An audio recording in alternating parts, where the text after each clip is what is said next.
25년도에 더 어려울 거라고 예상이 되지만 서민들이 훨씬 어렵잖아요. 우리 공무원들이라든가 뭐 이런 분들은 급여가 아주 적게라도 오르거나 동결되거나 이러니까 가계와 상관없이 시장 경제와 큰 영향을 받지 않는다는 차원에서 아직도 각 지자체에서 물가 지원금을 제공하겠다 이런 데는 아직 나오진 않았는데 여러 군데 확인해 보니까 고민은 하고 있더라 이런 얘기가 있어요.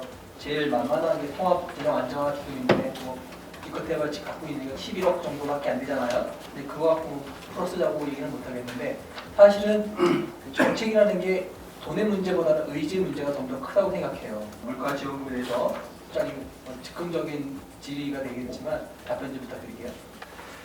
물가 지원금 문제가 이제 국민들이 특히 농업인들 이제 농자재가 올라가고 여러 가지 어려움들이 있는 건 맞습니다. 그런데 이제 예전보다 우리가 직접 지원을 하겠으면 가장 좋겠는데 직접 지원은 여러 가지 부분에서 어려움이 있지 않습니까?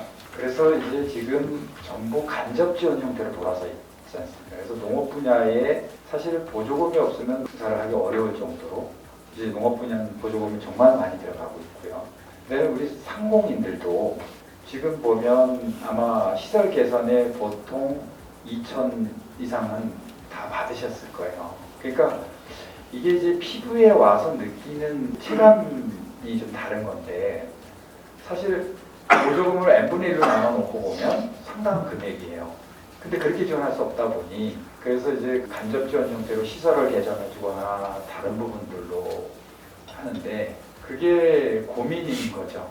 차라리 우리 여기에 있는 상당금의 보조금을 숫자로 n분의 1로 나눠주면 체감이 훨씬 높아질 겁니다. 물론 줄어드는 사람도 있겠지만. 근데 제도적으로 이게 안 되다 보니 어려움이 있다. 그래서 이 물가 지원금 문제도 저는 그런 차원에서 좀 봐야 된다. 직접 지원이 가장 바람직하지만 그 부분들은 제도적으로는 어렵다. 그래서 우리가 간접 지원 방법들을 계속 찾고 있고 지원을 하고 있다. 그러니까 우리가 지금 전국 파쿠대를 하든 체육계를 유치하는 부분도 조성 비용을 n분의 1로 나눠주면 더 효과적이겠지만 그런 걸 통해서 상권을 활성화시키는 차원인 거거든요. 그래서 직접 지급을에는 가장 좋겠지만 현실적으로 제도적으로 어려우니까 그런 간접 지원 제도를 선택하고 있고 그 제도화에서 우리가 계속해서 찾아봐야 될 거다. 이런 답변을 좀 드리고. 네, 답변 잘 들었고요. 지금 모든 걸 이제 시장이 답변을 하셨는데 제가 얘기하는 건 사실은 직접 지원금에 가까울 거예요. 굉장히 피부로 와닿는 것도 맞고 그리고 이제 코로나 때 워낙 어려웠을 때 지자체에서 해주고 정부에서도 해주고 있었잖아요. 네, 그런 거를 주민들은 원하는 것 같아요. 다만 10,000원이라도 5만원이라도 이렇게 줬으면 좋겠다. 이게 실질적 지금 말씀하시는 대회라든가 이런 거는 파급 효과가 있고 그렇긴 하지만 특정 소수한테 가는 거잖아요. 불특정 다수한테 가는 게 아니라. 그러다 보니까 국민들로서 느끼는 거는 아 이걸 뭐하러 하지? 그거를 우리한테 n분의 1 나눠주면 좋겠는데 이 생각을 똑같이 하긴 해요. 근데 그거는 선거법도 있을 거고 여러 가지가 있어서 그런데 찾아보시면 그 방안은 나올 수 있다고 봐져요.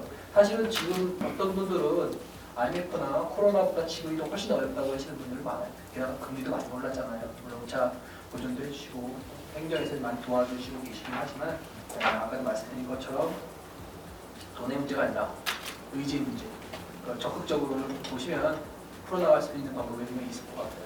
저도 한번 찾아볼 테니까 기획실에서도 좀 찾아보시면 부탁드리겠습니다. 네, 저도 이제 의원님 말씀에 공감되는 부분도 있는데 제가 코로나 사태 우리 재난지원금 보고 우리 하청군 경제활동을 분석했던 게 있었어요. 그 순간만 탁 끼고 말더라고요. 그런데 예금은 거꾸로 늘고 그런 부분들이 그래서 지금 우리가 사회적 어려층들에 대한 소득 분위기도 계속 높아지고 있어서 지원이 상향되고 있거든요. 그래서 실질적으로 우리가 주민들한테 들어가는 예산을 n분의 1로 나누면 엄청 크다. 근데 이제 그런 부분들이 조금 세부적으로 저소득층 할 때도 가장 힘들게 얘기했던 사람들이 경계선에 서 있는 분들 1,000원, 10,000원 사이에 이구 지원 대상, 지원 안 대상에서 부을 되는 것처럼 그거는 우리 모두가 고민해야 될 의원님 말씀하신 것도 그렇고 우리 제도에 대해서 전체적으로 이제 같이 고민하고 해결해 나가야 될 것이라고 저는 생각합니다. 어느 게 옳고 그름은 아닌 것 같아요. 제 생각입니다. 네, 감사합니다. 이상입니다.